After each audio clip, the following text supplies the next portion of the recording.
Hyderabad parade ground లో సభ పెట్టి ఆ సభలో తెలంగాణలో బీజేపీ ప్రభుత్వం రాబోతుంది అని చెప్పి వారు చెప్పడం జరిగింది. ఇలాంటి మోడీలు 100 మంది వచ్చిన తెలంగాణలో బీజేపీ రాదని గుర్తుపెట్టుకోవాలని మనం చేస్తా ఉన్నాడు. తెలంగాణ పోరాటం, తెలంగాణ రాష్ట్రం పోరాటాలతోని త్యాగాలతోని నిండి ఉన్న రాష్ట్రం ఇది. ఒకనాడు కాదు, ఒక లెక్క కాదు. తెలంగాణ సాయుధ రహితంగా పోరాటం ఎట్టికి వ్యతిరేకంగా 1939లో ఎట్టికి వ్యతిరేకంగా పోరాటం జరిగింది ఇక్కడ. అదేవిధంగా తెలంగాణ సాయుధ రహితంగా పోరాటం రజాకారులకు వ్యతిరేకంగా, నైజాంకు వ్యతిరేకంగా జరిగిన పోరాటం ఇక్కడ. వేలాది మంది ఒక్క నల్లగొండ జిల్లాలోనే 400 మంది అమరులైన చరిత్ర. అదేవిధంగా 1946 నుంచి 51 వరకు సాగిన తెలంగాణ సాయుధ రహితంగా పోరాటం ఈ ప్రపంచానికే ఒక దిక్సూచిగా మారిన సంకేతం. అదేవిధంగా మద్రాస్ ఆంధ్ర కలిసినాడు.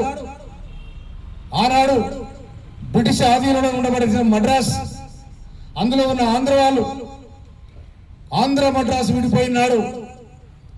1953లో విడిపోయినాడు. ఆనాడు విడిపోయినాడు. ఆంధ్ర వాళ్ళకు రాజధాని కూడా లేకుంటే వాళ్ళు పోయి టెంట్ వేసుకొని కర్నూలులో వాళ్ళు రాజధాని ఏర్పాటు చేసుకున్నారు.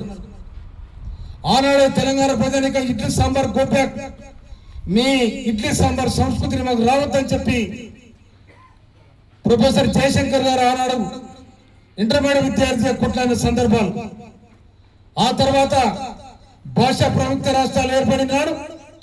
ఒక భాష మాట్లాడే వాళ్ళు ఒకటే రాష్ట్రంగా ఉండాలని పండిట్ జవహర్లాల్ నెహ్రూ గారు ప్రవేశపెట్టిన ఈ పద్ధతిని మేము వ్యతిరేకిస్తా ఉన్నాం. మా రాష్ట్రం మాకు కావాలి, మా సంస్కృతి మాకు కావాలి. మీ ఆంధ్ర వాళ్ళు వస్తే మమ్మల్ని తొక్కేస్తారు, మా నీళ్లు పోతాయి, మా నిధులు పోతాయి, మా నిమ్మకాలు పోతాయి అని ఆనాడు 1956లో ఆంధ్ర తెలంగాణ కలిసినాడు. ఆనాడు ప్రతిపాదన ఏతుందో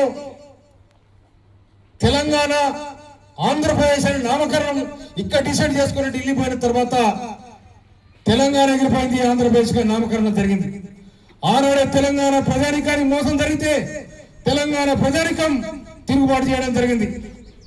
అప్పటి నుంచి మొదలు పెట్టుకుంటే 1969 వరకు రకరకాల కమిషన్లు వేసినా కూడా తెలంగాణ ఏనాడైతే నైజాం తన రాజ్యాన్ని, తన సంస్థను వదిలిపెట్టుకొని పోయిండో అప్పటి నుండి ఇక్కడ దేశముఖులు, జాగీర్దారులు ఈ పీడిత ప్రజానికాన్ని అణిచివేసిన సందర్భంలో ఇక్కడ పోరాటాలు మొదలుపెట్టే పోరాటం జరిగింది.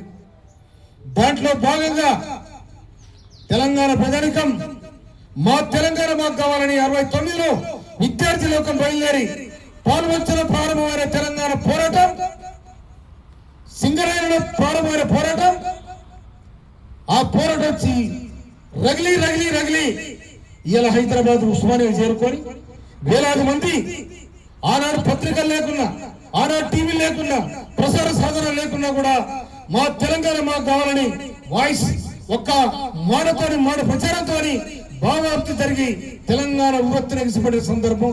అందులో పోరాట చరిత్ర ఉంది తెలంగాణ. ఆ తర్వాత 69లో జరిగిన పోరాటంలో, తెలంగాణ పోరాటంలో 372 మంది కాసుబ్రహ్మానందరెడ్డి కసాయి చూడకుండా ఏళ్ళ పరినా కూడా తెలంగాణ ఆగలేదు. ఆ తర్వాత 1996లో మనదేశ ఉద్యమం, ఆ ఉద్యమంలో మహారాజు ఈరన్న అటు దత్తారు ఎంతో మంది కూడా మా తెలంగాణ మాకు కావాలని నినాదించిన సందర్భాలు ఉన్నాయి. కనుక తెలంగాణ పోరాటం ఎప్పుడైనా కూడా తన ఆత్మగౌరవం కోసం, తన అవసరాల కోసం, ఈ రాష్ట్రం మా సొంతం, మా విధానం, ఈ గడ్డ మీద జన్మించిన వాళ్ళం, మాది మాకు కావాలని చెప్పి గుళ్ళు గోపురాలతో తెలంగాణ గుళ్ళు గోపురాలతో రాలే. కానీ ఇక్కడ మాకు బళ్ళు కావాలని చెప్పారు, ఇక్కడ మా బళ్ళు కావాలని చెప్పారు, మా కాలేజీలు కావాలని చెప్పారు. ఆనాడే కాంగ్రెస్ పార్టీ, ఇవాళ ఇది కాంగ్రెస్ పార్టీ నాయకత్వంలో జరిగిన పాఠశాల. ఇది ఒక్కొక్క పాఠశాలకు, ఉన్నత పాఠశాల 5 ఎకరాలు 10 ఎకరాలు ఇవాళ పాఠశాల కేటాయించడం జరిగింది. కాంగ్రెస్ కాంగ్రెస్ పార్టీ ఇక్కడ ప్రాజెక్టులు కట్టేయడం జరిగింది, రోడ్లు వేయడం జరిగింది, కరెంట్ వేయడం జరిగింది, కష్టజీవులకు ఇల్లు కట్టేయడం జరిగింది.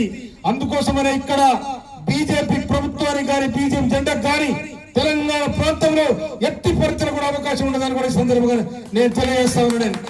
అందుకోసమనే ఇలా మోడీ గాని లేకపోతే ఎవరైనా గాని ఇక్కడ తెలంగాణ మీద పాదం పెట్టాలంటే ప్రజలు స్వీకరించే పరిస్థితులు కూడా ఈ సందర్భంగా మనం చేస్తా ఉన్నాను. ఇలా నెహ్రూ ప్రధానమంత్రి అయిన తర్వాత, నెహ్రూ గారు మొట్టమొదటి భారతదేశానికి ప్రధానమంత్రి అయిన తర్వాత పంచవర్ష ప్రణాళిక తయారు చేసుకొని ఈ దేశానికి ఏం కావాలి, ఈ దేశానికి మొట్టమొదటి ప్రాజెక్టులు కావాలి, ప్రాజెక్టుల తర్వాత పారిశ్రామిక విధానం కావాలి, పారిశ్రామిక విధానం తర్వాత విద్యా వ్యవస్థ కావాలి, విద్యా వ్యవస్థ తర్వాత సామాజిక న్యాయం కావాలి అని చెప్పి హాస్టల్ కట్టిండ్రు, ప్రాజెక్టులు కట్టిండ్రు, పారిశ్రామిక విధానాన్ని తెచ్చిండ్రు. ఈయన బీజేపీ నాయకత్వంలో 12 సంవత్సరాల ప్రధానమంత్రి మోడీ ఈయన తెలంగాణకు ఏం చేసినో చెప్పాలి. 6 మంది మోడీ గారి మంత్రివర్గంలో ఉన్న మంత్రులు ఏం చేసినో చెప్పాలి. 12 లక్షల కోట్లు ఇచ్చినామని చెప్తున్నారు. ఎక్కడ తెచ్చిన 12 కోట్లు, ఎవరికి ఇచ్చింది మీరు, ఎక్కడ మీ మార్కం పడుతుందో చెప్పాలి. అందుకోసమే తెలంగాణ కాంగ్రెస్ పార్టీకి రేవంత్ రెడ్డి గారి నాయకత్వంలో సాగుతున్న ప్రజాపాలన ఏతుందో ఈ ప్రజాపాలన తెలంగాణ 4 కోట్ల ప్రజానిక స్వీకరిస్తా ఉన్నారు.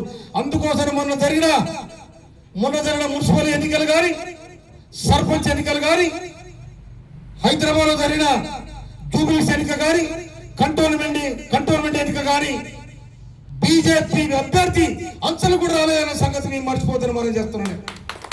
Subscribe us and press the bell icon for more interesting updates.